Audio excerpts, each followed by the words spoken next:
Writing culture at work happened in two stages. Firstly, when I was getting towards the end of my time at Harcourts Western Australia, it was apparent to me that we had done some great things and I really wanted to capture some of the lessons that we'd learned. So that's why I originally put pen to paper.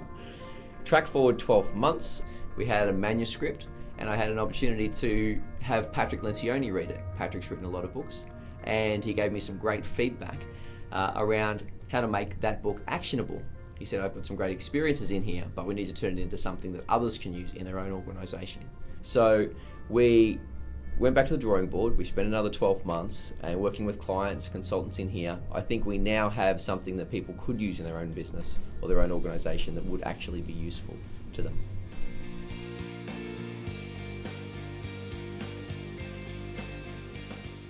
Organisational culture is one of those terms that gets used a lot.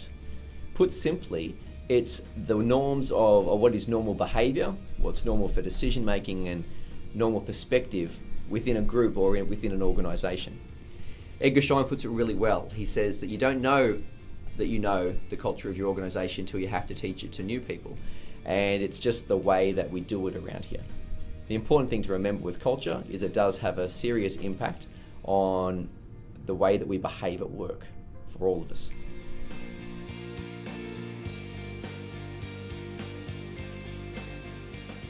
I would describe a good culture as one that supported the strategy. People organise or come together into a group in order to achieve something and do something together.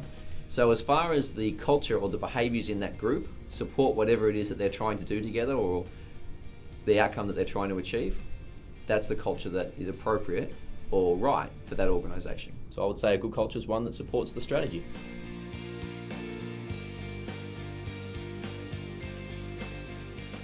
The only way that a culture changes is slowly. So first you need to remember that. It can also be very difficult, as some of the stories in the book demonstrate.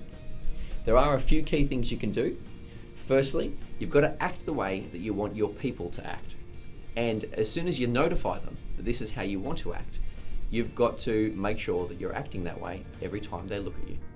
Knowing how hard that is, you've also got to be ready to apologise to them and start again when you fail to act that way.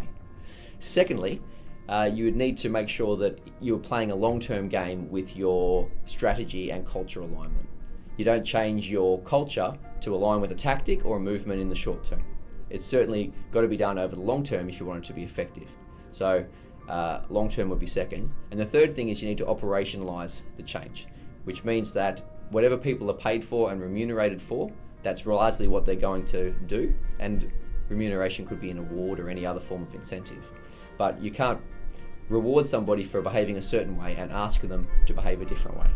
So you need to align the operations of the business to the behaviour that you want. You do those three things, you do have a head start on changing culture.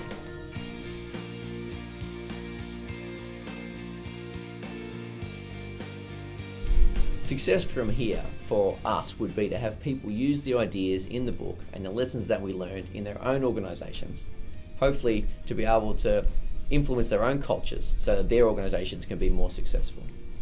In the end, we see so many people who struggle to build their organisations fighting against a culture that they can't see, they don't understand, and just to give them the tools to be able to see it and to align their culture and their strategy and their operations to just drive it forward and to have that organisation be more successful, that will be the greatest payoff for us. I think giving people tools to change their culture, that's the key.